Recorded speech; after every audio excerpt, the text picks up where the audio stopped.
Welcome to another episode of Conversations with Coleman. My guest today is Nicholas Wade.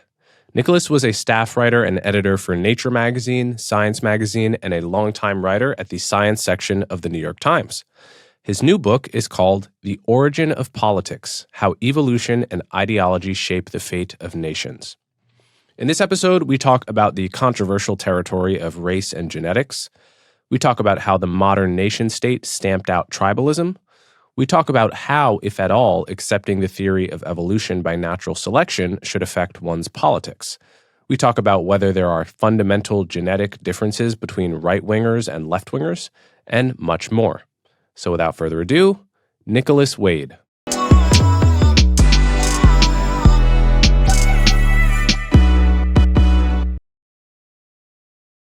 Okay.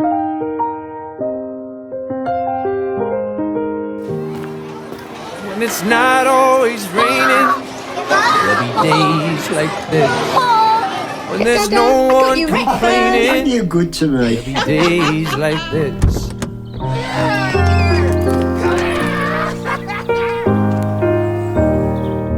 My mama told me This way is way faster. there'll be days like this. Okay, Nicholas Wade, thanks so much for coming on my show. Thanks for asking me.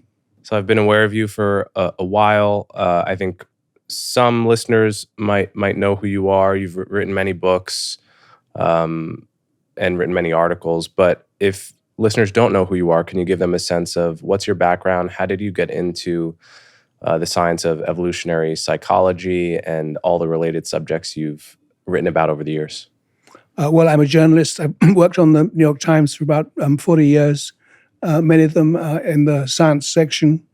And as a science reporter, I covered the human genome when it was first being sequenced. And that got me interested into evolutionary issues. So I've written 4 books now on various aspects of human evolution. One on the sort of general history of the last 50,000 years. And then I did one on religion, on the evolutionary basis of religion. And then I did one on the biological basis of race. Since religion and race are so uncontroversial, I thought they were good subjects to get into. And now I've done one on the genetic basis of politics. Mm-hmm. So can you remind people what the Human Genome Project was? Because it's been a long time, and I think some of my listeners might even be too young to really fully appreciate what that was, how important it was, and what its implications were. Well, DNA itself was discovered in 1953, but it's buried so deep in the cell, and it's such a sort of deep molecular level. It was very hard for people to get access to it, even though it was clearly the basis of the genes. So people first realized it might be possible to sequence it in about the mid-90s. And in 2003, I think, they actually succeeded in deciphering the full 3 million bases or nucleotide units that constitute the human genome. So this gave us an enormously important tool for understanding evolution, because the genome is the sort of the basic coding of evolution, and we are still in sort of midway through the task of trying to understand what all these genes mean and what they do and what their function is. So I wrote a book recently called The End of Race Politics, and I have an appendix about the genetics of race. And I read your book called A Troublesome Inheritance. That might be like a decade old now, roughly. That's right. Yeah. I read, I think his name is David Reich, Who We Are and How We Got Here. And I tried to synthesize for my readers what is true and what isn't true about the biology of race. Theories of genetic racial superiority have been used to horrible effect in the past. They've been used to justify atrocities, to justify conquest and sterilization, and all of these policies that we are rightly disgusted by today and violate human rights and so forth. And so people get extremely nervous when when anyone even approaches the subject. Yet at the same time, there's an enormous amount of scientific research that's happened since the sequencing of the genome, right? Because how I framed it in my book, and tell me if you think this framing is fair, with any data set, you can ask the secondary question, does the data cluster? And there are mathematical ways of answering that question, right? And political scientists do this all the time. All kinds of data scientists do this. Once you had the sequencing of the genome, you could then go out and get a random sample of genomes from all around the world and ask the purely mathematical question, does this data cluster? And when people did that, they found that yes, it did cluster, and it clustered basically in the ways that accord with our lay concept of race. In other words, people with mostly African genetics like me clustered more closely, and people with European genetics clustered. And then there's a second question you ask with any data set, which is how strong is the clustering, right? If the clustering is perfectly strong, then these data sets don't even overlap, right? And the example I gave is, say you're getting data on height and weight, and your data set is kindergartners and NFL football players, right? Those two data sets are not going to cluster at all, right? They're going to be perfectly separated. But if you're looking at the population at large, that's going to come basically on a bell curve from the smallest and lightest to the heaviest, and so there won't be much clustering, right? And everything in between. And when people look at my reading of the data, is that something in between those two things is true with human beings. In other words, there is clustering that roughly accords with the lay concept of race, Black, white, Caucasian, Asian, etc.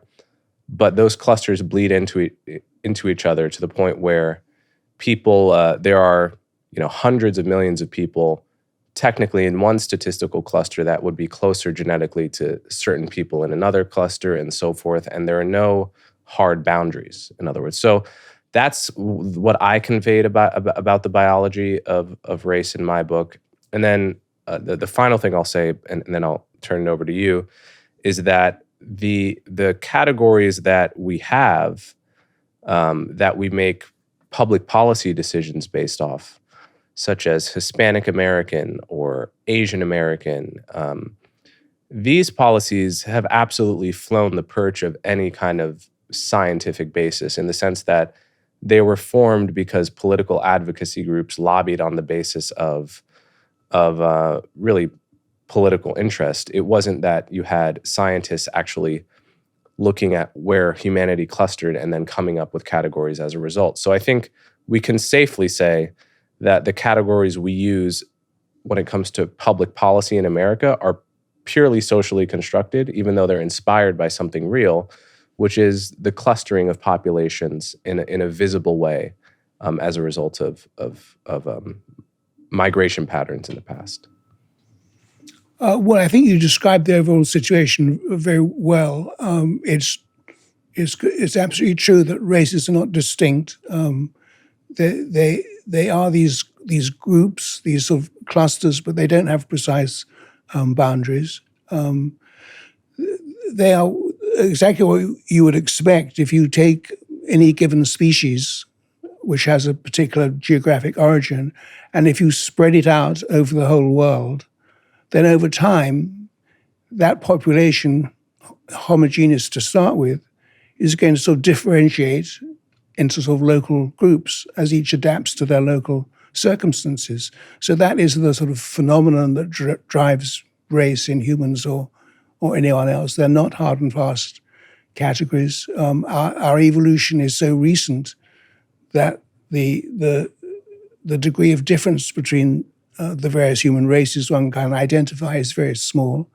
And in biological terms, I think they're wholly insignificant. But they are, as you mentioned, culturally very important, because even these minute differences that someone from Mars would dismiss as totally insignificant are very important to us. As to our census categories, I agree they're in a mess because Hispanic is not a racial category; it's a linguistic category.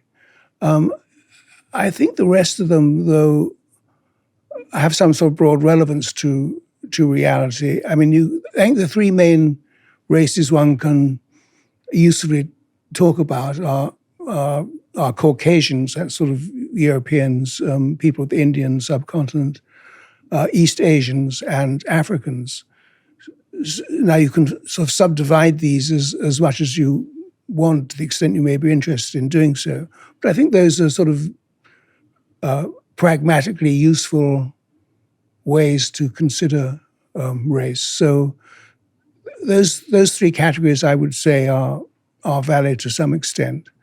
And I suppose the justification for asking about them in the census is that you want to be sure that everyone is being equally served, like in congressional seats and representation and many other aspects of life. So however uncomfortable we may feel about some aspects of race, there's still I think a useful and beneficial purpose in recognizing it.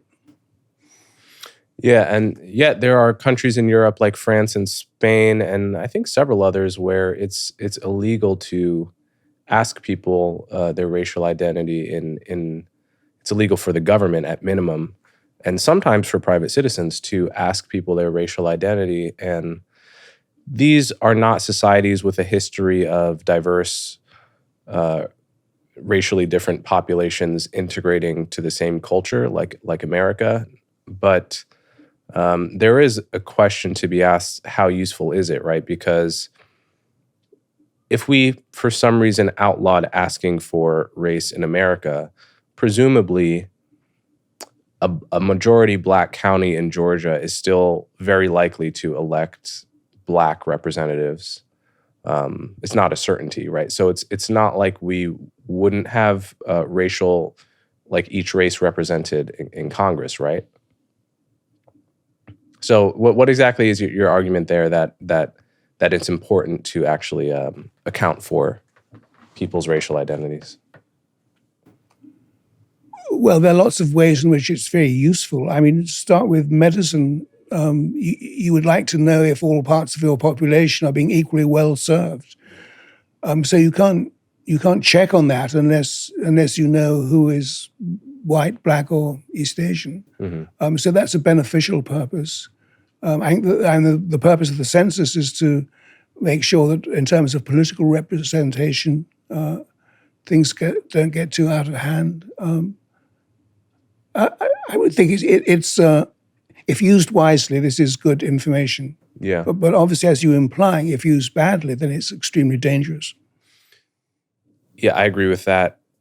What I would add, though, is that the temptation to use it for purposes that seem expedient at the time to some political faction, but then are later viewed as terrible or even evil, that temptation is so strong that there's an argument that, like speech, that it's like Tolkien's ring. It's too powerful and it shouldn't be used by anyone for any reason. That is racial categorization, right? Because if you look at the history of America, like the number of times politicians have used racial categories very, very wisely and with a gentle hand and with like a perfect scalpel, I think pale in comparison to the times where politicians have used racial categories to really deleterious effect. And so there's a certain argument to be made that strict scrutiny should apply to any really use of racial categories. That's my instinct, at least. I guess I have no quarrel with that in principle. By and large, we are a democracy with a robust system of laws, and we outlaw discrimination. So, and there's a sort of built-in safeguard right there against any misuse of racial information. So, I think I would favor a sort of a more relaxed view. It's not as bad as the one the one ring with power that no man can wield. It's just information that we can handle in a serious and responsible way, and we should use it to good effect. And I think by and large that is the case. Now, if I remember, your book, A Troublesome Inheritance, received a lot of criticism, in particular, if I'm recalling, for some of the speculative later chapters. Now, what can you remind me of what that controversy was about, and how you view it in retrospect? Well, I don't remember any specific criticism of the later chapters, which, as you say, I clearly marked as speculative, and I put them in there because I felt, having given the reader all this information, I should then try and help readers with the so what questions. So that's what the second half of the book did. The first half about the biology of race. The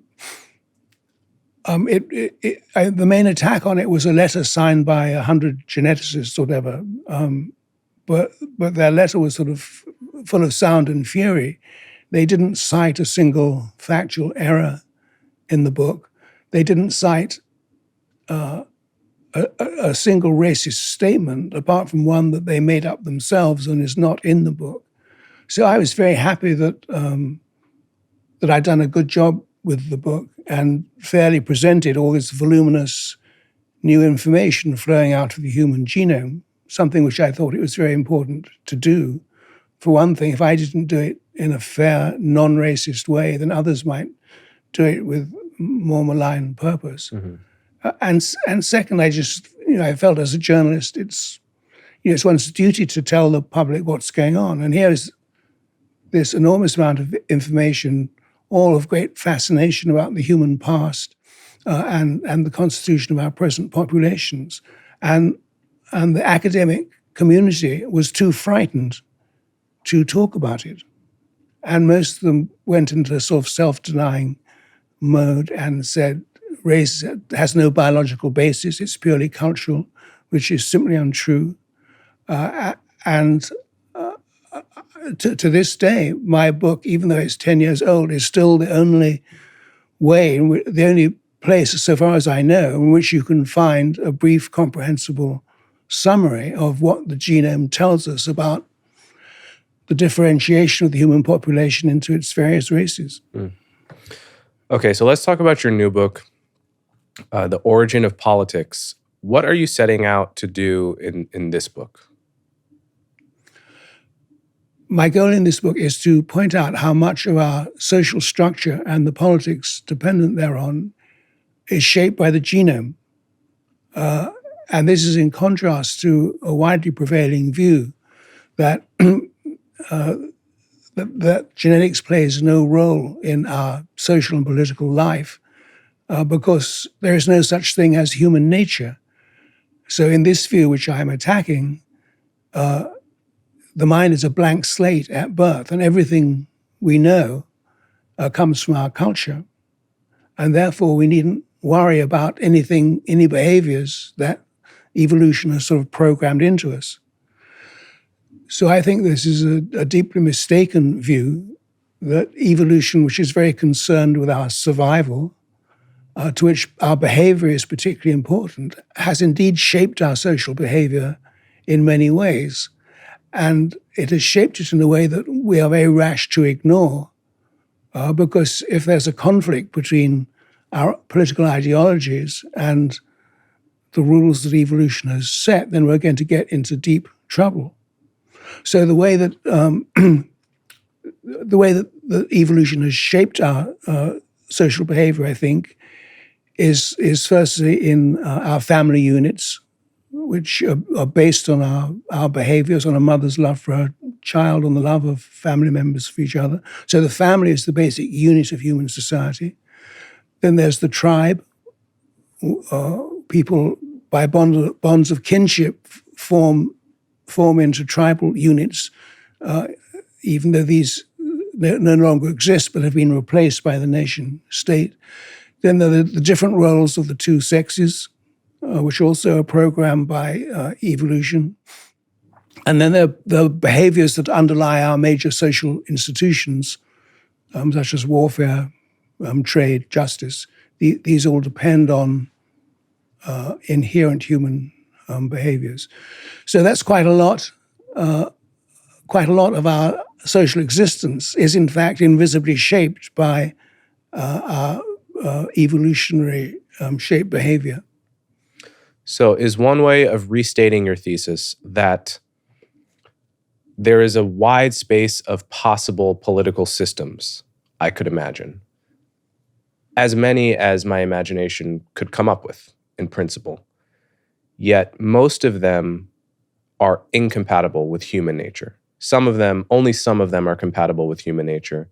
And if we don't recognize that, we are in danger of experimenting with the wider space of possibilities that are not compatible with our nature. Is that one way of restating your thesis? Yes, I think so. Most of our political systems are, by and large, compatible with human nature, even though their framers didn't design them to be so. It's just that people always behave in a certain way, and the politics adjusts itself. Mm-hmm. But there are some political systems that people have tried in the course of history that are incompatible with human nature. And I think one of the best examples I give is the formation of the kibbutzim in Israel, these collective farms whose founders abolished the family as a unit. They abolished the basic unit of human society. So the idea was to eliminate the power of the patriarchy. They wanted the father to have no more authority over his wife and children. And they arranged that by having all goods in common, having the kibbutz provide everything, and having the kibbutz raise the children. So the parents only saw their children for an hour or so at the end of the day. And the children didn't sleep in the parents' home. They slept communally somewhere else, right? That's correct. So this was a very bold experiment, but it ran so against the grain of human nature that it didn't last. I mean, it was amazing it lasted as long as it did. But in the sort of second generation of the kibbutzes, after the sort of founders had died off, the people who'd grown up in the kibbutz, the women just wanted to have their children with them during the day, and eventually, after quite violent arguments, the kibbutzim had to essentially rebuild all their accommodations so that families could live together and not have the children live by themselves communally. Is another example of this the famous opening of markets in the 1970s in China, the famous Xiaogang village experiments, where China has had a collectivized economy since Mao took over in 1949, and you'd had the large famine, the Great Leap Forward, but then you'd had basically smaller quasi-famines throughout Mao's tenure, and just general low output on farms. And then certain farms began experimenting with the radical idea of allowing farmers to actually own their plot of land and everything that it produced and sell surplus on the market. And then all of a sudden, the Xiaogang village experiment, I don't know the exact number, but it may have doubled or tripled production, and that experiment expanded. And then, the lesson of this, similar to the kibbutz, is that if you divorce my motivation to work from my reward, in other words, if, let's say, I could work 10 hours today, or I could work 3 hours today, and what I get will not change, then what is my motivation to work 10 hours? And this is a classic tragedy of the commons, because if every individual faces that set of incentives, then most people will be lazy, and the net result for the whole town or for the whole country is that we don't have enough to eat. If only we could all coordinate and agree to be super hardworking, then we'd actually all be okay. But the truth is, our nature doesn't allow us to transcend that self-interest reliably, except in the cases of our family, basically. Our family or maybe a close network of kin and very close friends. Is that another good example? Yes, that's an excellent way of putting it. The fact is that the incentives of socialized agriculture, and I think one can say of Marxism in general, do not accord with the incentives in human nature.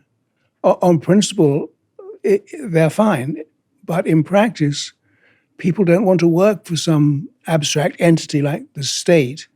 They work for their family, for themselves, for their own survival. And in particular, they don't like to see people who work less hard themselves being equally rewarded. So the principle of giving everyone equal pay, which again is great in principle, in practice, it sort of destroys the incentive simplicity in human nature. So it may be we are flawed beings and things shouldn't be this way, that our societies should run like an ant colony. But in fact, the way we are engineered by evolution means that we work best when the incentive is something that will benefit our family. It's the invisible hand of Adam Smith. By everyone following their own benefit, seeking their own advantage, society as a whole is greatly benefited. Isn't it the case, though, as well, that the political systems you favor, that I favor, often push against certain instincts in human nature as well? So, for example, nepotism.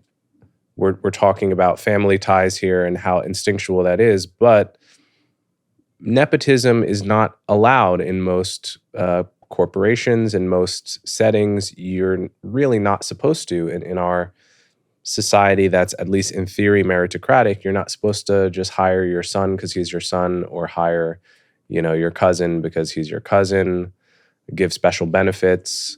What we call corruption in the West, and this is a point that Francis Fukuyama made in his book on political order, which you quote quite a bit from in your book.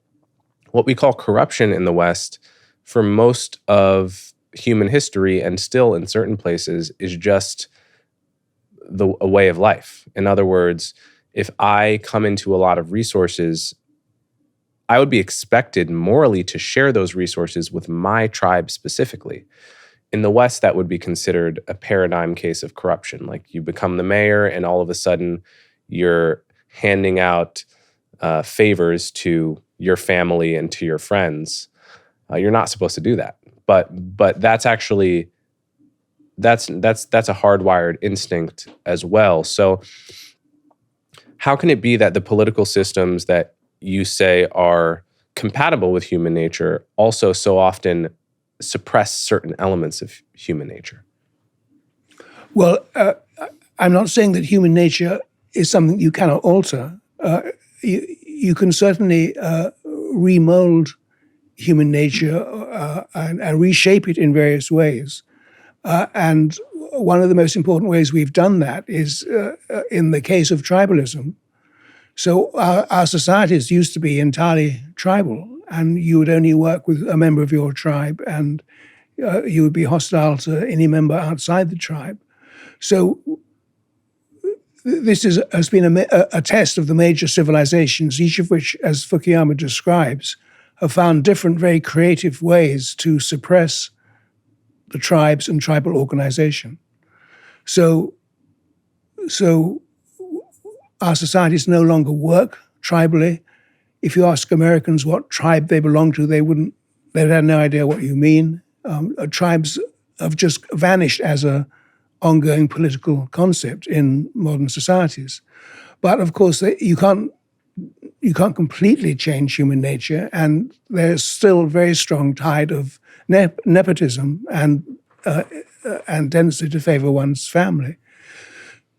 So I think all you can say is that the instinct towards kinship are still there. It's just they're very heavily regulated by our culture and by our laws. And by and large, you can't get away with favoring your children if it's not in the public interest. Mm-hmm. Have we replaced classic old school tribalism with political tribalism? In other words, if you asked an American what tribe do you belong to, they might assume you're talking about Democrats versus Republicans. I agree with you. They probably might not know what you're talking about because we're not members of tribes or clans anymore, but they might actually assume you mean you're asking about my politics. And not only that, there's a lot of good research on affective polarization, which shows that Democrats really tend to feel negative emotions about someone once they learn they're a Republican, and Republicans tend to feel the same way about Democrats more than was the case 30 and 40 years ago. So has the instinct to form tribes, instead of being fully tamped down, has it simply been replaced by political tribes? Well, I think what has been placed by most obviously is by the nation state. So nation states are sort of, everyone belongs to the same honorary tribe. So although the people are no longer held together by ties of direct kinship, which is the case with tribes, they're held together by lots of other markers of kinship, like a common language, common religion, usually a common ethnicity. But that said, people are still very groupish, and so people want to, belong to a group, and when they do, they will feel hostile feelings maybe to people in the opposing group. So that's the kind of a grouping which I think you get on a political level. In my mind, the tribe itself has sort of disappeared as a political entity and to be replaced by the nation state. And when we talk about politics as tribal, we're using it more in a metaphorical sense. Mm-hmm. I wonder if we have gone too far in the direction of breaking apart kinship ties, because we often hear talk about the atomization of society, the fact that people feel isolated, people live in cities, they don't know who their neighbors are, they don't live near their parents. When they have kids, normally the grandparents are nature's babysitters, but the grandparents may live 1,000 miles away. And arguably this has something to do with, why people don't want to have kids anymore. Especially among liberals and liberal women, you see astonishing rates of mental illness and depression and a lot of worrisome trends. Is there a case to be made that we've gone too far, our modern political culture has gone too far in poo-pooing the idea of family ties? Yes, I think that's definitely right. I mean, evolution has designed us to live in small family groups that are closely connected to each other, that don't move geographically, and in a word, for a completely different way of life.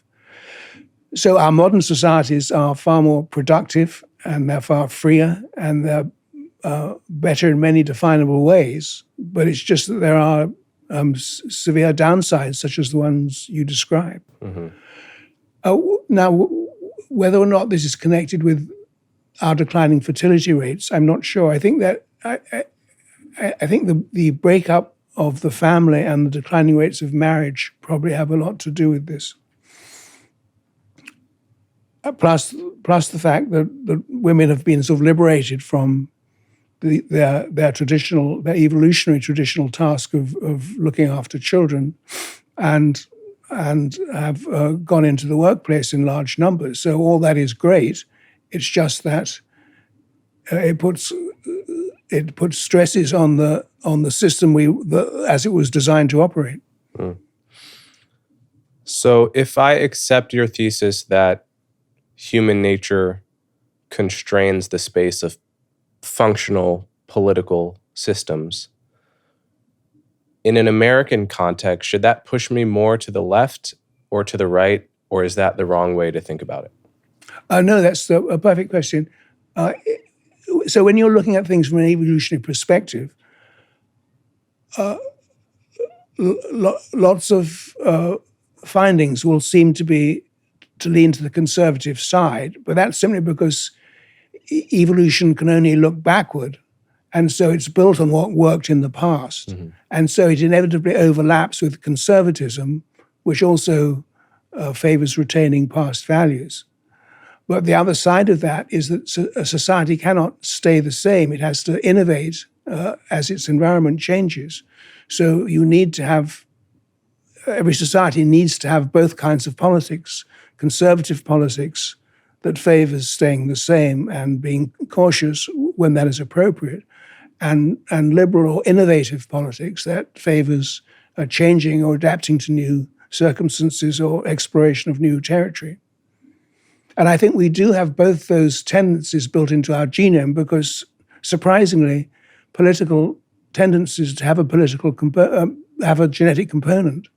About 40% of the variation in political attitudes has a genetic basis, which is very hard to figure out why that should be so, given that in the environment in which we evolved, there are obviously no political parties.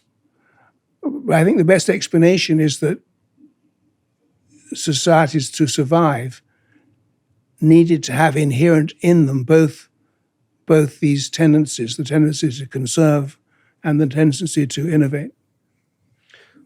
What traits define a conservative and what traits define a liberal in terms of genetics? Well, at a genetic level, it probably doesn't work that way. I mean, we don't know exactly how it does work. I mean, there's certainly no gene that says you shall be a conservative. Mm-hmm. There will be a whole large cluster of genes that nudge various behaviors in different directions. For example, one person could have a higher sort of fear response, a fear of strangers, say, than another. And this might incline them just a little to be more anti-immigration and therefore more conservative. Mm-hmm. So if you had a whole lot of these little nudges, then that sort of makes up a sort of constellation of a political attitude. That is probably how it works, but we don't know in detail because we haven't defined the relevant genes. Mm. If in Israel, we've seen that it's one of the few modern democracies where the birth rate is above replacement. But within Israeli society, there is a huge divide between the ultra-Orthodox, who tend to have many, many kids, sometimes 5 or 6 kids a family, and much more than 2 on average for a couple, and the rest of Israeli society, which is more secular and has maybe 2 or 3 kids on average. And as a result of this, you've seen that since the birth of Israel now to the present, the ultra-Orthodox population has grown. It was basically non-existent, negligible political force in the 1940s and 50s. Now it's something like a third of Israelis under the age of 18 are ultra-Orthodox. It's a massive political force that's moved their politics to the right. In some way, is the rest of the Western world is Israel the canary in the coal mine for the rest of the world? Because, in America, the Amish have very high birth rates. Obviously, the ultra-Orthodox communities here too. We have certain pockets of our American population that have lots of kids, and they're people that the rest of Americans don't think about very often. Is there a plausible long-run future where those populations form like a massive, maybe even a majority of the societies in these countries? Of the fast breeding populations, you mean will the Amish take over America? Yes. I think no one knows the answer to this very severe problem we have of declining fertility rates. So I don't think it's going to help us that the Amish produce a lot of children. It's not going to help us that we have a much higher volume of immigration than other countries. The overall numbers are just so bad that we have to sort of look at things deep in the structure of our society if we hope to change this. So I think the problem begins with women because they are, after all, the ones who bear children. So you can ask, well, if a society is in peril, men are expected to give up their lives in defense of it. So if a society is imperiled for this unusual reason of infertility, should we expect women to shoulder the responsibility and step up and have more children even though they don't want them? I don't know the answer to that question. I think in a way it's wrongly framed because the problem is not women in themselves, it's families. So families are the things that generate children. So somehow or other we need to have need to have a higher rate of marriage because married couples have more children. We need to somehow do something about the structure of women's careers, and that many women, for obvious, understandable reasons, postpone having children so as to get a start in their careers. And yet the longer you postpone having children, the less fertile you are. So we need to sort of set up some system, I don't know how it would work, that would encourage women, A, to get married more, even though it's increasingly hard for women who are now more educated in general than men to find an educated man, to get married more, to have children younger or do something to privilege children more over their careers. But you only have to sort of state that as the problem to see how severe it is. I mean, how do you persuade women that no, they can't go out into the exciting wide world for which they have been so well educated? They have to stay at home and change diapers.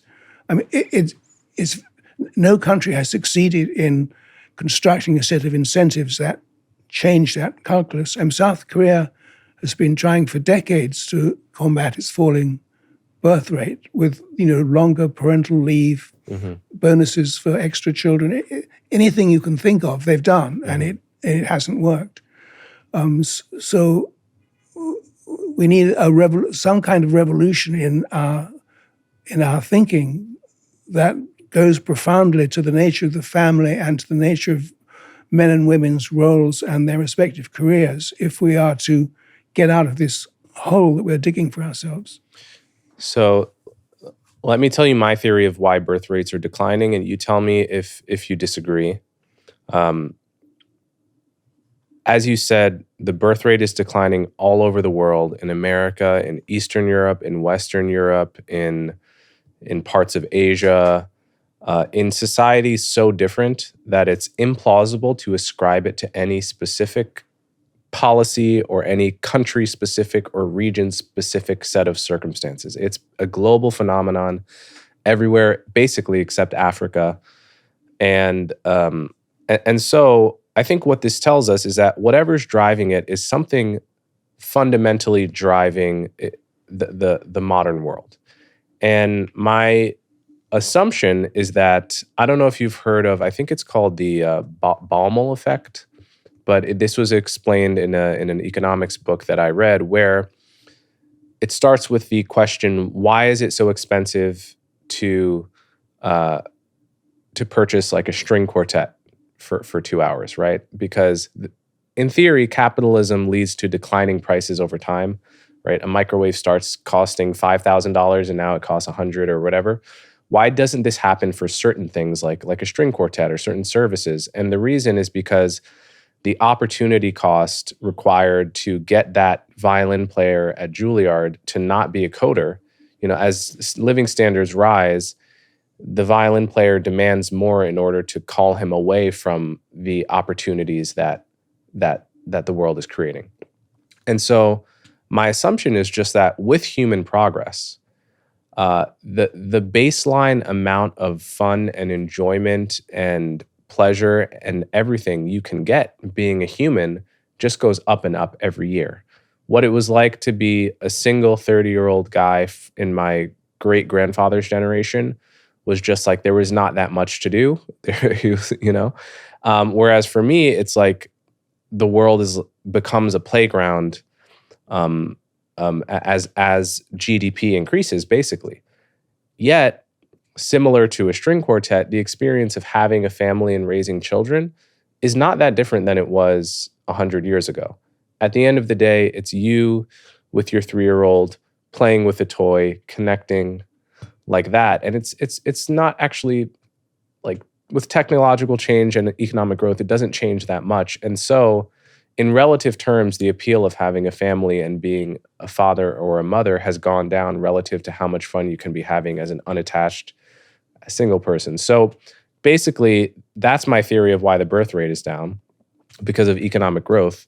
And the only thing capable of combating that force, that tidal wave of progress, is a situation like Israel, where you have a very strong, tight-knit culture that has specific values around having lots of kids. In Israel, it's very important to have lots of kids, whether you're secular or not, because that society was forged in a crucible of everyone around the world seems to want to kill us. We're not going to let ourselves dwindle because we're too lazy to have kids. And we have a duty to our ancestors that survived all of these persecutions. So that's a very particular, unique culture which is able to use those cultural norms to like fight the tide, but the rest of the world just basically isn't. So we're screwed. Well, I think that's a very good theory. And a further point in that effect is that the one European country that has bucked the trend of declining fertility is the former Soviet Republic of Georgia, which is quite religious. And they have a patriarch called Ilya II, who announced that for every married family that had a third child, he would personally baptize it and be its godfather. Wow. And as soon as he made that announcement, the Georgian birth rate took off like a rocket. Mm. Everyone was having a third and fourth and fifth children. So this shows you the power of religion, which after all is a great pronatalist force in influencing people's decisions. So, and obviously that is at work, as you say, among the Hasid and among the Amish. So one of our problems is that I think, and a major problem in the infertility question, is the declining force of religion. Americans used to be much more religious than Europeans, but now religion is declining as a cultural force. So we have all the incentive that religion gives you to have more children has disappeared from American life. Hedonism, as you suggest, I think is very important. I mean, for a young woman now, she can get a very interesting job, well-paid job all by herself. She doesn't need the bother of coping with a difficult man, nor the bother of diapers and children. It's a great big chore to have children. So it's something she thinks twice about in a way that no previous generation would have done. Mm-hmm.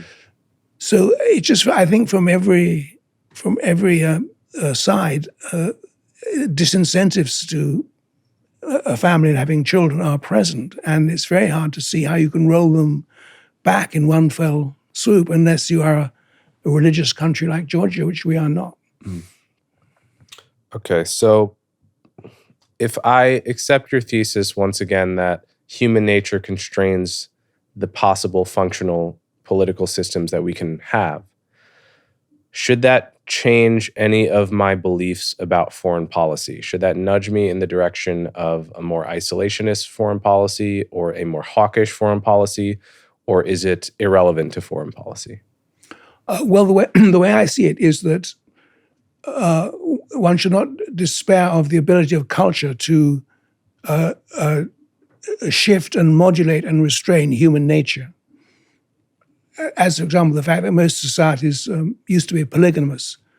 So the powerful guys in any society, especially early societies, would have a lot more wives than anyone else, and polygamy has essentially been the standard throughout history in most human societies. Polygamy has now almost entirely disappeared from the Western world because of cultural and legal restraints. So when it comes to foreign policy, I think one needs to recognize that human societies are inherently warlike and bellicose, and will do anything to protect their own survival, which includes attacking one's neighbor if it seems one's neighbor is getting too strong. It always seems better to make a preemptive strike than wait until the comparative disadvantage increases.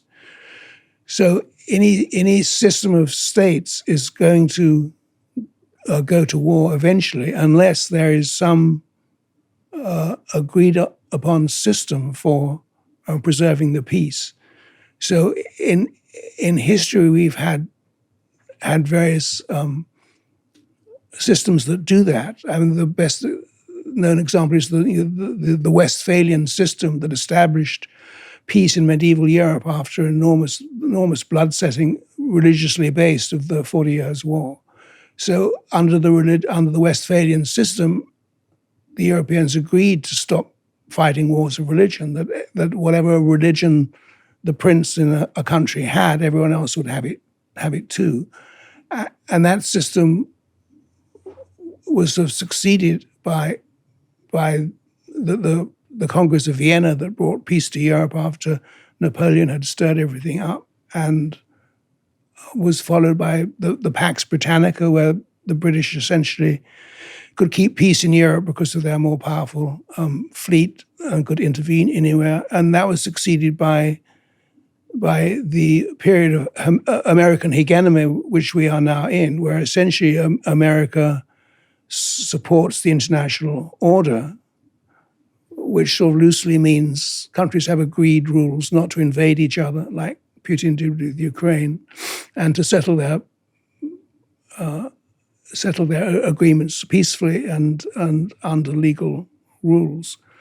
So if you accept that as a basic description of the current situation, then you don't want to be an isolationist, because without some restraining system to keep the inherent human hostility in check, we're going to go back to the law of the jungle. So you do need to be an interventionist. You should wish some leading power, for which at present America is the only candidate, to be the sort of policeman of this system and to try and keep everyone on track. Because if you don't, the result will be warfare, given that this is the default state of humankind. Can't we all just get along? Well, sure, but clearly we don't.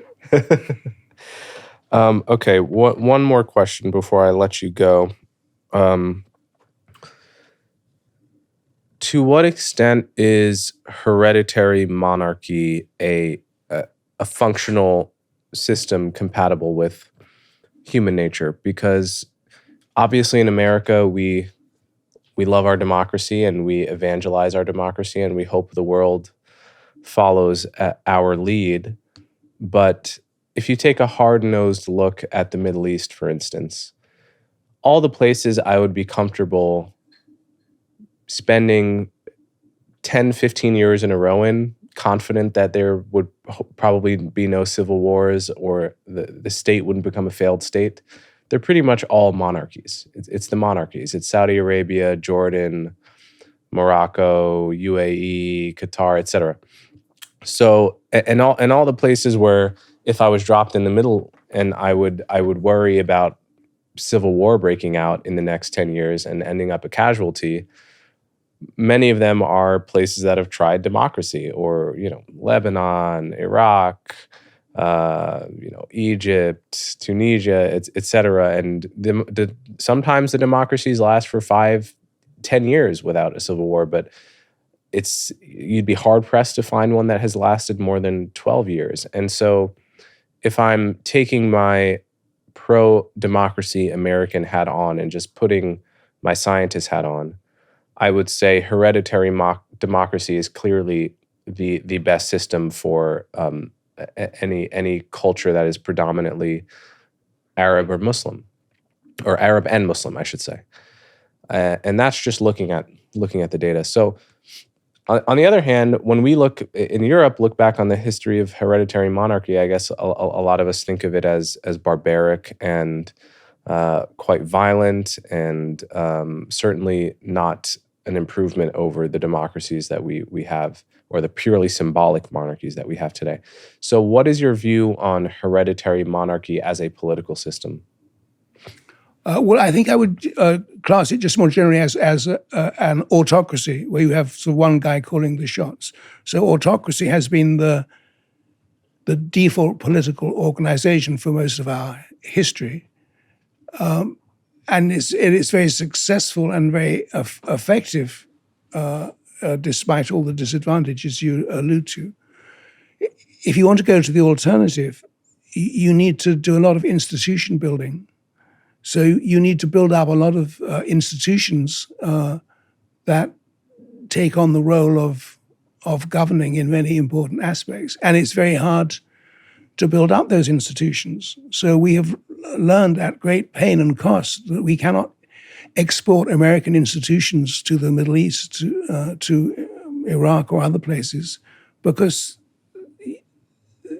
they need to grow organically. You simply cannot impose them on other people. They're our institutions, and we built them through our history in our own way. So for the Arab countries you mentioned, they are setting on their political history from a much more recent basis than we are, since until the end of the First World War, they were most of them under Turkish domination. So it takes a long time to build institutions, and they have not yet, in my view, had time to build institutions that would successfully carry them away from autocracy.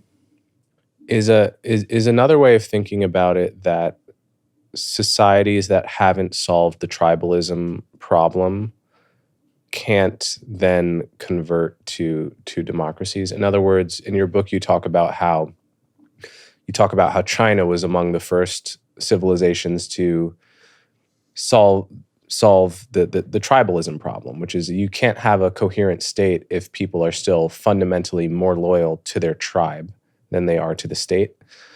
And if you look at all the societies where America has successfully done state building after destroying those societies in war, for instance, Germany or Japan, those are both societies that had already, before we ever arrived, basically solved the primordial tribalism problem. And so is that one way of thinking about when state building works and when it doesn't? Yes, I think it is indeed. And most of the Arab countries to which you refer are still largely tribal. Yeah. Apart from their urban populations, they still haven't gone through that wrenching process of detribalization that the Europeans and the Chinese have done. And I think that's one of the difficulties in building alternative institutions, because these institutions need to be non-tribal. Otherwise, you haven't made your escape. You need to put. You need to trust that an institution will look after you and your family at least as well as the tribe on which you've relied for so many centuries. Mm-hmm. Right. Okay, Nicholas Wade, thank you for your time. The book is called The Origin of Politics. I assume it's out now and available everywhere.